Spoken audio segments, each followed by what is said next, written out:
Okay, so we had one question, and then we can wrap this bad boy up. But it was like you said that first a couple's priority should be to marriage and then their children. So I guess there was one or two questions about faith and the spiritual growth within a marriage, within a husband and a wife. And so I think it was somebody that essentially said, like, how do I cope with a spouse who's kind of spiritually stagnant? How do I maybe encourage them? How can we grow as a couple? But it was specifically about if one member of that marriage didn't really seem like they were all that involved. Yeah. So I've said multiple times that one of the type of person that upsets me the most is like the disconnected father. There's a good example. Like, what do we do with that stagnated father who just is there because the wife drug him? Yeah. What can the wife do? What can the wife do? Or vice versa. Yeah, wife or husband. I say this, sometimes it gets interpreted as being trite. It's not, especially if you truly believe. So the power of prayer for your spouse is an important consideration. I mean, if your spouse is uninterested or stubborn, a lot of times the preaching at them, the hounding them, the, riding their case about it is not going to produce the results that you might be hoping for. So really trusting God to be able to be at work in their life, that becomes a matter of prayer. So a wife or a husband who wants to see their spouse become more engaged, interested, involved. I want to begin first that prayer is an important thing. And I'm not talking about like I prayed once and never prayed again, and here I am 3, 5 years, 10 years later, nothing's happened. I'm talking about kind of that persistent prayer warrior on behalf of your spouse. Even if it ends up sounding like the same request over and over and over again. It's the heart of that spouse who's saying, I have confidence that it will be God who stirs action. In the same way that I talk about parenting, parents providing a model, I think a spouse has to provide an excellent model of why their faith is so important to them. And that comes down to very practical realities like how they act at home, how they talk to their spouse, how they treat their spouse, how they treat their marriage, how they honor their vows. All of that is important. If a wife has a husband who's stagnant or uninterested, then she really has to pay attention to what kind of example am I providing for my husband about why faith is so valuable. But if he sees her going off to church every Sunday, but then what he experiences with her Monday through Saturday is very hypocritical to all that, that's not doing her any favors. Yeah, why play the game, right? Yeah, that's exactly what he's thinking. He's like, well, I don't want to be a hypocrite, so I'm not going to go. Yes. Because he sees whatever lying, anger, gossip, whatever, and I'm just picking stuff out of the blue. He can be all those things and just not go to church. Or she can be those things and go to church, and he's looking at it and going, I'm not going to play the game. So prayer, modeling, and then looking for ways to engage a spouse, husband or wife, in experiences of church that may be outside of what they're currently interested in. Like, hey, a bunch of us are getting together, we're going to go out for pizza and just hang out. That's her life group, but he joins them as just, it's not church, it's not preaching, it's just, but he might build a friendship in the course of that experience that might be used by God to bring him back to faith. We have a couple in our church. The wife's very devoted follower of Christ. her husband's not a believer. And their agreement is that he comes to church with her for holiday services and whenever we're talking about something to do with parenting. And he comes. And, we continue to trust that at some time, some way, God's going to use her, going to use our church in her life, use the experiences that he has with our church to somehow ignite the curiosity of faith to bring him to Christ. I hesitate. I want to be careful how I say this. I don't care. Yeah. Just go for it. I hesitate sometimes thinking that the Sunday morning service is the solution. That if I could just get him there to Sunday. Yeah, no. Or if I wish he wanted to come to church with me on Sunday. And we're talking either the stagnant Christ follower or we're talking about the unbeliever. And there's so many reasons why that's an unrealistic expectation. The truth of the matter is that church, as most people encounter it, it's not for everybody. Music, it doesn't engage them. And yet they go to church and there's going to be 3 or 4 songs. And they're looking at that as, this is odd. This is uncomfortable. I'm not much for singing. I don't know the songs. So they're looking at 20 minutes of the service that they feel completely unengaged. Or maybe their learning style is not the preacher's teaching style. So they have a hard time engaging there. Maybe they're introverts. And here you are, you've shoved them into this experience with several hundred people, and they're just like, I just want to get out of here. So this idea that church will somehow, the Sunday morning church service will somehow be the linchpin to, stoking the fires. Particularly for an unbeliever, right? Yeah, but even for a Christian who, for some reason, is bored or, like you said, stagnant. Well, I agree with you. And if they say Christ is Lord and they're a Christian, they're following him, harder case to make, because then you're just looking at church as, well, what is the church giving me? Yes. Right? Don't be consumeristic about it and sit there and be like, I don't like it. Well, Right. You just want to go home and watch golf. I don't buy a lot of that. So yeah, that's the one thing I'll say. It's like, well, it's not my thing. Okay, but what the way I would react to that is, why is he bored and why is he stagnant to where he's uninterested in his faith? And all I'm saying is that church on a Sunday morning may not be the scenario or the catalyst to I agree with that. unlodge It might not be the place to start. whatever that is. Yeah.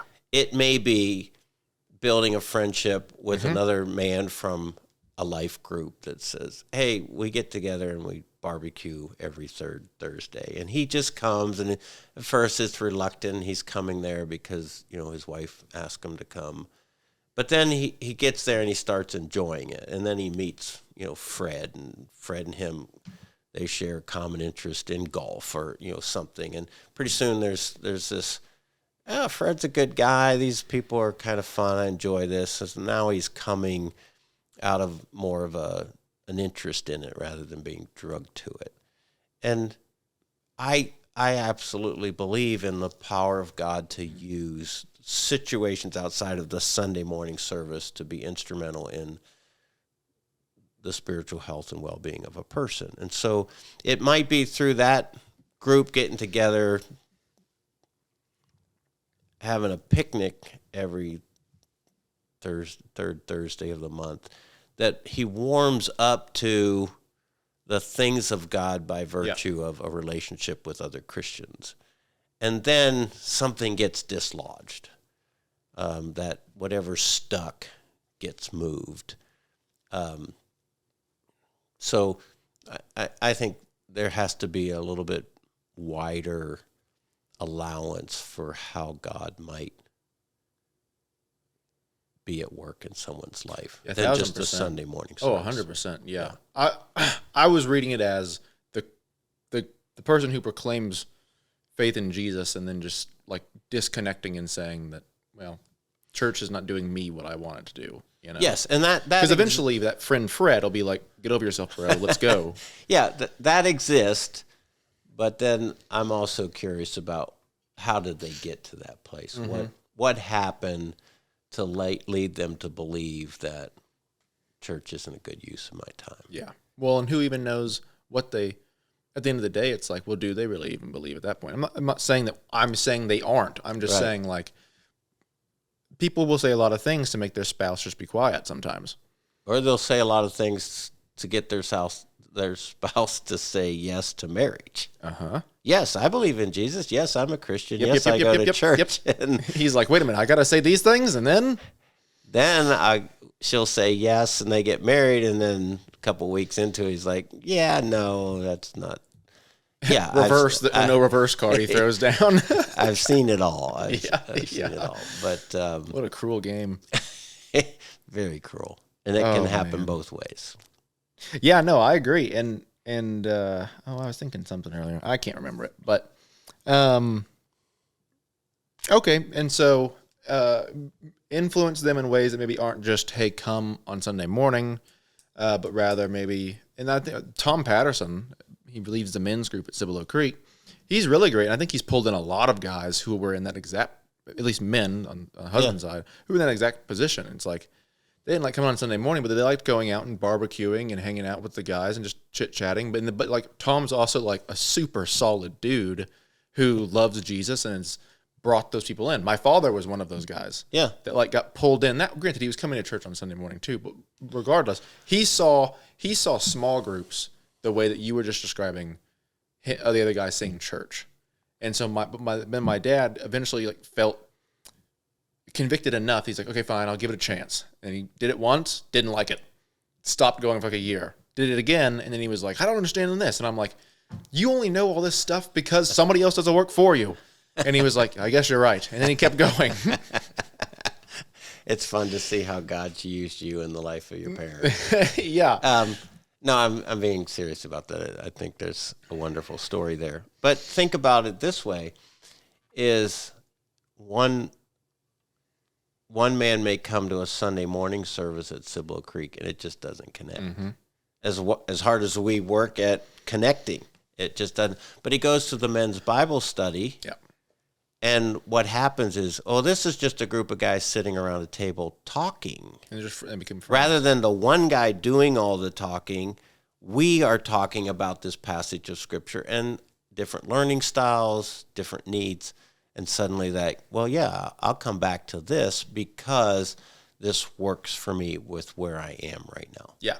And we have seen our men's ministry be used that way in a lot of men's lives. It just worked better for them initially than even our Sunday morning service, which we bend over backwards to make user-friendly, particularly for the person who's new to it all. But it's just a host of different nuances about why one works for them and not the other. A lot of the time, at least for me, like there has to be an understanding of why before anything that happens in a church should, like, you have to have a slight understanding of why before any of that really makes sense or it becomes too enjoyable. Because if not, it could just be weird. It's like, why are we doing this? Why is this guy just talking for 35 minutes, even though he definitely goes 50? Lies to me every week. Do you have anybody in mind when you say that? No. Those kind of numbers? Well, the pastor at my church. That guy always goes over. He's an idiot, so I got it. I don't know who you heard that from. But no, I completely agree. And that also goes for women, or obviously for wives too, like the women's ministry has same experiences as what we just described for husbands. So yeah, and I think this is probably off topic, but church in general is so single-faceted. Sunday morning church service is so single-faceted that to think that it's going to meet every person's need is just so unrealistic. Now, yes, it's been happening for literally generations, and I think God uses things in Sunday morning church services that are incredibly powerful. But I became really aware years ago of like how church is experienced by an introvert rather than an extrovert, or how church is experienced by someone who's shy, or somebody who is new to an area. They don't even know anybody. The Sunday morning church service is a really sizable venture to try to tackle for somebody who's uncomfortable in big crowds. And,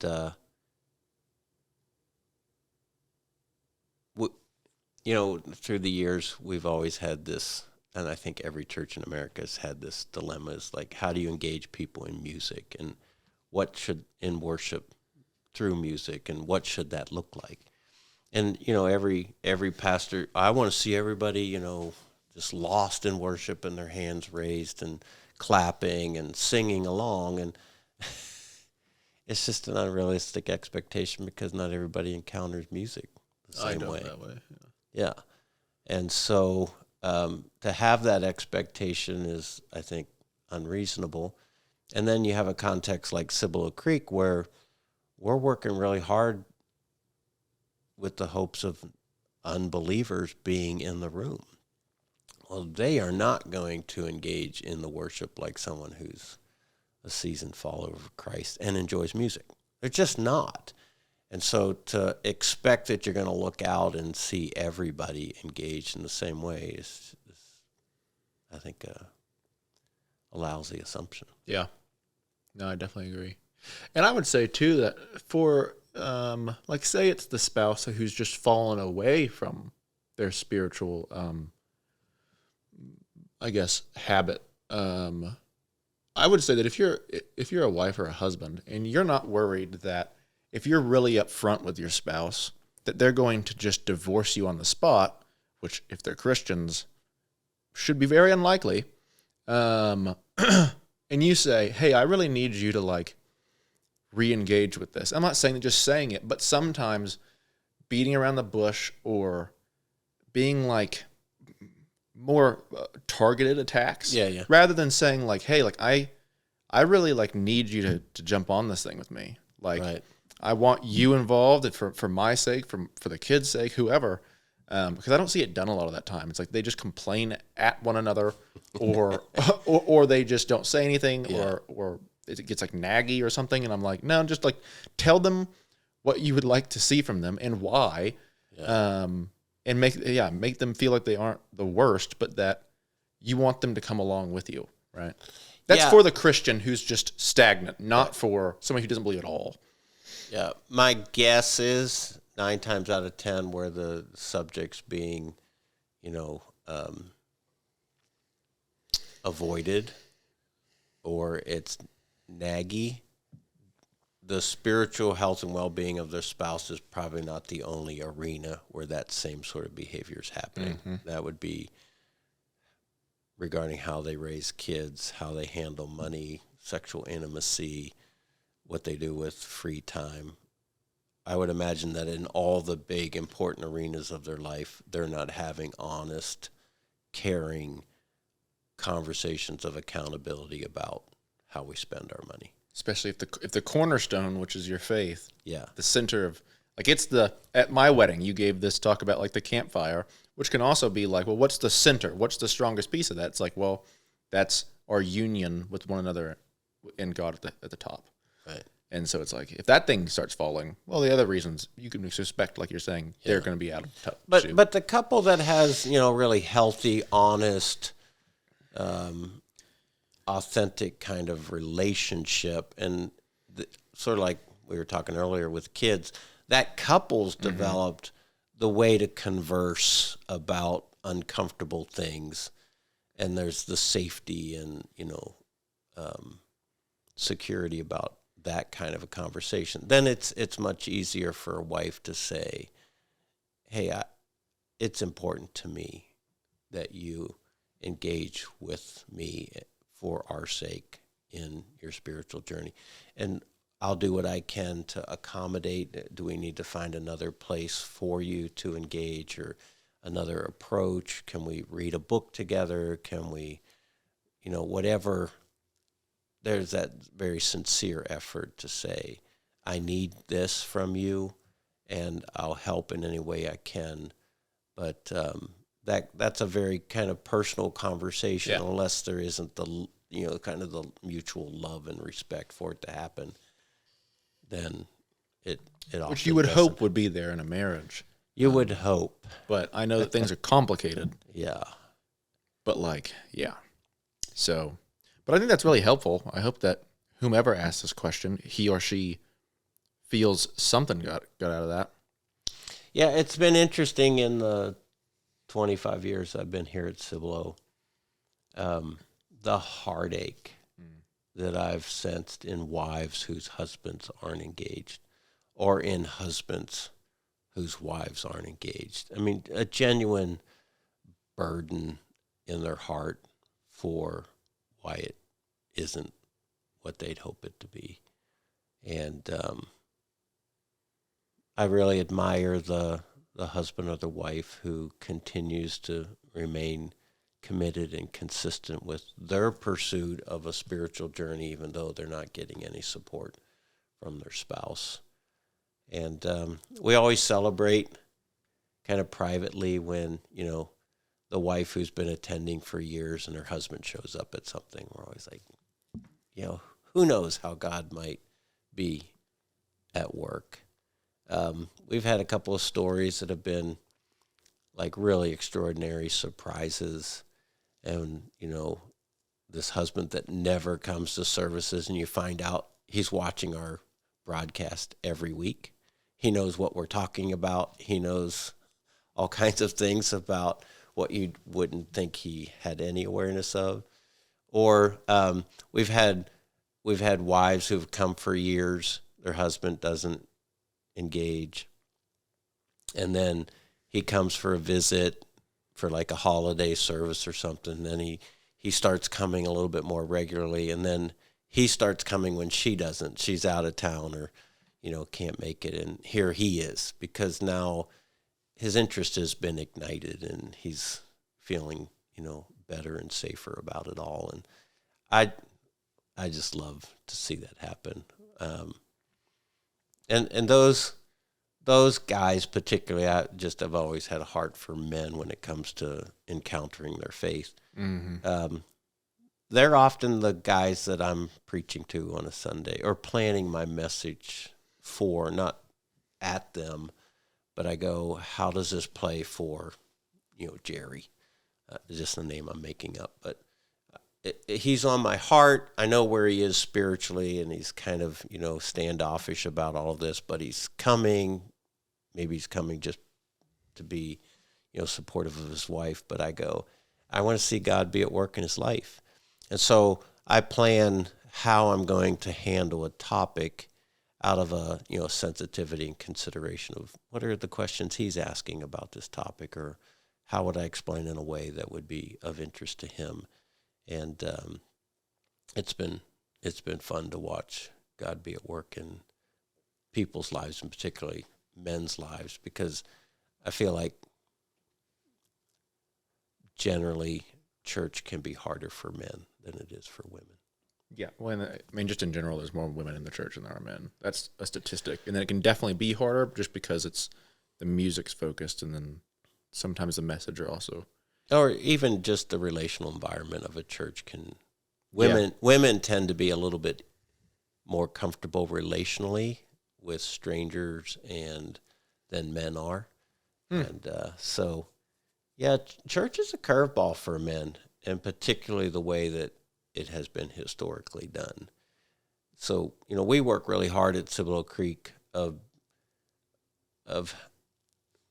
I'll say it this way, I don't know if it's the best way, of being very aware of a masculine sort of experience rather than one that's completely kind of a feminine familiarity. From illustrations that we use to graphics that we use to even kind of the nature of our music, it's sensitive to that. You're smirking. I'm just thinking about the trouble you're going to get in for that statement. Oh, no, not really. But I'm sure somebody will be saying something. Well, as the host, I think you should get the cards and letters. I would welcome them. I'm surprised nothing's been said before, at least not to me. Right? Actually, that's not a surprise. I'm surprised nobody said anything to me, that I haven't heard something said about me. It'll come.